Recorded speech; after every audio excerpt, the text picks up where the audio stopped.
Welcome to Immerse Poets reading for Week 7, Day 34. Then Eliphaz the Temanite replied to Job, "Will you be patient and let me say a word? For who could keep from speaking out? In the past you have encouraged many people. You have strengthened those who were weak. Your words have supported those who were falling. You encourage those with shaky knees. But now, when trouble strikes, you lose heart. You are terrified when it touches you. Doesn't your reverence for God give you confidence? Doesn't your life of integrity give you hope? Stop and think. Do the innocent die? When have the upright been destroyed? My experience shows that those who plant trouble and cultivate evil will harvest the same. A breath from God destroys them. They vanish in a blast of his anger. The lion roars, and the wildcat snarls, but the teeth of strong lions will be broken. The fierce lion will starve for lack of prey, and the cubs of the lioness will be scattered. This truth was given to me in secret, as though whispered in my ear. It came to me in a disturbing vision at night, when people are in a deep sleep. Fear gripped me, and my bones trembled. A spirit swept past my face, and my hair stood on end. The spirit stopped, but I couldn't see its shape. There was a form before my eyes. In the silence I heard a voice say, "Can a mortal be innocent before God? Can anyone be pure before the Creator? If God does not trust his own angels, and has charged his messengers with foolishness, how much less will he trust people made of clay? They are made of dust, crushed as easily as a moth. They are alive in the morning, but dead by evening, gone forever without a trace. Their tent cords are pulled, and the tent collapses, and they die in ignorance. Cry for help, but will anyone answer you? Which of the angels will help you? Surely resentment destroys the fool, and jealousy kills the simple. I have seen that fools may be successful for the moment, but then comes sudden disaster. Their children are abandoned far from help. They are crushed in court with no one to defend them. The hungry devour their harvest, even when it is guarded by brambles. The thirsty pant after their wealth. But evil does not spring from the soil, and trouble does not sprout from the earth. People are born for trouble, as readily as sparks fly up from a fire. If I were you, I would go to God and present my case to him. He does great things too marvelous to understand. He performs countless miracles. He gives rain for the earth and water for the fields. He gives prosperity to the poor and protects those who suffer. He frustrates the plans of schemers, so the work of their hands will not succeed. He traps the wise in their own cleverness, so their cunning schemes are thwarted. They find it is dark in the daytime, and they grope at noon as if it were night. He rescues the poor from the cutting words of the strong, and rescues them from the clutches of the powerful. And so at last the poor have hope, and the snapping jaws of the wicked are shut. But consider the joy of those corrected by God. Do not despise the discipline of the Almighty when you sin. For though he wounds, he also bandages. He strikes, but his hands also heal. From 6 disasters he will rescue you. Even in the 7th he will keep you from evil. He will save you from death in time of famine, from the power of the sword in time of war. You will be safe from slander and have no fear when destruction comes. You will laugh at destruction and famine. Wild animals will not terrify you. You will be at peace with the stones of the field, and its wild animals will be at peace with you. You will know that your home is safe. When you survey your possessions, nothing will be missing. You will have many children. Your descendants will be as plentiful as grass. You will go to the grave at a ripe old age, like a sheaf of grain harvested at the proper time. We have studied life and found all this to be true. Listen to my counsel. and apply it to yourself. Then Job spoke again. If my misery could be weighed, and my troubles be put on the scales, they would outweigh all the sands of the sea. That is why I spoke impulsively. For the Almighty has struck me down with his arrows. Their poison infects my spirit. God's terrors are lined up against me. Don't I have a right to complain? Don't wild donkeys bray when they find no grass, and oxen bellow when they have no food? Don't people complain about unsalted food? Does anyone want the tasteless white of an egg? My appetite disappears when I look at it. I gag at the thought of eating it. Oh, that I might have my request, that God would grant my desire. I wish he would crush me. I wish he would reach out his hand and kill me. At least I can take comfort in this. Despite the pain, I have not denied the words of the Holy One. But I don't have the strength to endure. I have nothing to live for. Do I have the strength of a stone? Is my body made of bronze? No, I am utterly helpless, without any chance of success. One should be kind to a fainting friend, but you accuse me without any fear of the Almighty. My brothers, you have proved as unreliable as a seasonal brook that overflows its banks in the spring when it is swollen with ice and melting snow. But when the hot weather arrives, the water disappears. The brook vanishes in the heat. The caravans turn aside to be refreshed, but there is nothing to drink, so they die. The caravans from Tema search for this water. The travelers from Sheba hope to find it. They count on it, but are disappointed. When they arrive, their hopes are dashed. You, too, have given no help. You have seen my calamity, and you are afraid. But why? Have I ever asked you for a gift? Have I begged for anything of yours for myself? Have I asked you to rescue me from my enemies or to save me from ruthless people? Teach me, and I will keep quiet. Show me what I have done wrong. Honest words can be painful, but what do your criticisms amount to? Do you think your words are convincing when you disregard my cry of desperation? You would even send an orphan into slavery or sell a friend. Look at me. Would I lie to your face? Stop assuming my guilt, for I have done no wrong. Do you think I am lying? Don't I know the difference between right and wrong? Is not all human life a struggle? Our lives are like that of a hired hand, like a worker who longs for the shade, like a servant waiting to be paid. I, too, have been assigned months of futility, long and weary nights of misery. Lying in bed, I think, when will it be morning? But the night drags on, and I toss till dawn. My body is covered with maggots and scabs. My skin breaks open, oozing with pus. My days fly faster than a weaver's shuttle. They end without hope. O God, remember that my life is but a breath, and I will never again feel happiness. You see me now, but not for long. You will look for me, but I will be gone. Just as a cloud dissipates and vanishes, those who die will not come back. They are gone forever from their home, never to be seen again. I cannot keep from speaking. I must express my anguish. My bitter soul must complain.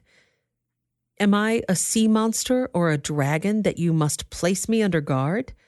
I think my bed will comfort me, and sleep will ease my misery. But then you shatter me with dreams and terrify me with visions. I would rather be strangled, rather die than suffer like this. I hate my life and don't want to go on living. Oh, leave me alone for my few remaining days. What are people that you should make so much of us, that you should think of us so often? For you examine us every morning and test us every moment. Why won't you leave me alone, at least long enough for me to swallow? If I have sinned, what have I done to you, O watcher of all humanity? Why make me your target? Am I a burden to you? Why not just forgive my sin and take away my guilt? For soon I will lie down in the dust and die. When you look for me, I will be gone." Then Bildad the Shuhite replied to Job, "How long will you go on like this? You sound like a blustering wind. Does God twist justice? Does the Almighty twist what is right? Your children must have sinned against him, so their punishment was well deserved. But if you pray to God and seek the favor of the Almighty, and if you are pure and live with integrity, He will surely rise up and restore your happy home. And though you started with little, you will end with much. Just ask the previous generation. Pay attention to the experience of our ancestors. For we were born but yesterday and know nothing. Our days on earth are as fleeting as a shadow. But those who came before us will teach you. They will teach you the wisdom of old. Can papyrus reeds grow tall without a marsh? Can marsh grass flourish without water? While they are still flowering, not ready to be cut, they begin to wither more quickly than grass. The same happens to all who forget God. The hopes of the godless evaporate. Their confidence hangs by a thread. They are leaning on a spider's web. They cling to their home for security, but it won't last. They try to hold it tight, but it will not endure. The godless seem like a lush plant growing in the sunshine, its branches spreading across the garden. Its roots grow down through a pile of stones. It takes hold on a bed of rocks. But when it is uprooted, it's as though it never existed. That's the end of its life, and others spring up from the earth to replace it. But look, God will not reject a person of integrity, nor will He lend a hand to the wicked. He will once again fill your mouth with laughter and your lips with shouts of joy. Those who hate you will be clothed with shame, and the home of the wicked will be destroyed." Then Job spoke again. "Yes, I know all this is true in principle. But how can a person be declared innocent in God's sight? If someone wanted to take God to court, would it be possible to answer him even once in 1,000 times? For God is so wise and so mighty, who has ever challenged him successfully? Without warning, he moves the mountains, overturning them in his anger. He shakes the earth from its place, and its foundations tremble. If he commands it, the sun won't rise, and the stars won't shine. He alone has spread out the heavens and marches on the waves of the sea. He made all the stars, the Bear and Orion, the Pleiades, and the constellations of the southern sky. He does great things too marvelous to understand. He performs countless miracles. Yet when he comes near, I cannot see him. When he moves by, I do not see him go. If he snatches someone in death, who can stop him? Who dares to ask, "What are you doing?" And God does not restrain his anger. Even the monsters of the sea are crushed beneath his feet. So who am I that I should try to answer God or even reason with him? Even if I were right, I would have no defense. I could only plead for mercy. And even if I summoned him and he responded, I'm not sure he would listen to me. For he attacks me with a storm and repeatedly wounds me without cause. He will not let me catch my breath, but fills me instead with bitter sorrows. If it's a question of strength, he's the strong one. If it's a matter of justice, who dares to summon him to court?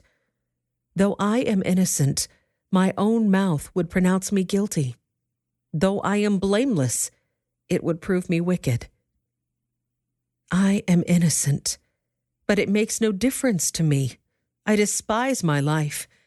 Innocent or wicked, it is all the same to God. That's why I say he destroys both the blameless and the wicked. When a plague sweeps through, he laughs at the death of the innocent.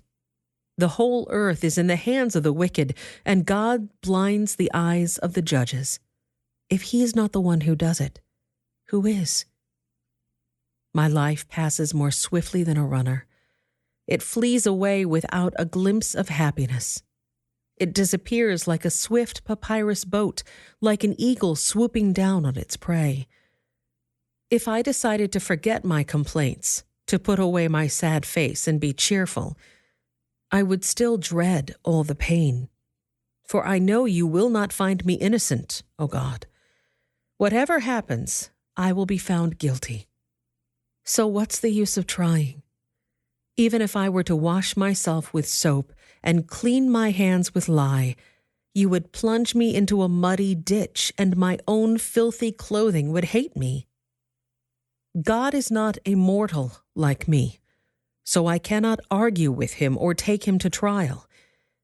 If only there were a mediator between us, someone who could bring us together. The mediator could make God stop beating me, and I would no longer live in terror of his punishment. Then I could speak to him without fear. But I cannot do that in my own strength. I am disgusted with my life. Let me complain freely. My bitter soul must complain. I will say to God, don't simply condemn me. Tell me the charge you are bringing against me. What do you gain by oppressing me? Why do you reject me, the work of your own hands, while smiling on the schemes of the wicked? Are your eyes like those of a human? Do you see things only as people see them? Is your lifetime only as long as ours? Is your life so short that you must quickly probe for my guilt and search for my sin? Although you know I am not guilty, no one can rescue me from your hands. You formed me with your hands. You made me. Yet now you completely destroy me. Remember that you made me from dust. Will you turn me back to dust so soon? You guided my conception and formed me in the womb. You clothed me with skin and flesh, and you knit my bones and sinews together. You gave me life and showed me your unfailing love. My life was preserved by your care. Yet your real motive, your true intent, was to watch me, and if I sinned, you would not forgive my guilt. If I am guilty, too bad for me. And even if I'm innocent, I can't hold my head high, because I am filled with shame and misery. And if I hold my head high, you hunt me like a lion and display your awesome power against me. Again and again you witness against me. You pour out your growing anger on me and bring fresh armies against me. Why, then, did you deliver me from my mother's womb? Why didn't you let me die at birth? It would be as though I had never existed, going directly from the womb to the grave. I have only a few days left, so leave me alone, that I may have a moment of comfort before I leave, never to return, for the land of darkness and utter gloom. It is a land as dark as midnight, a land of gloom and confusion, where even the light is as dark as midnight. This concludes today's Immerse reading experience. Thank you for joining us.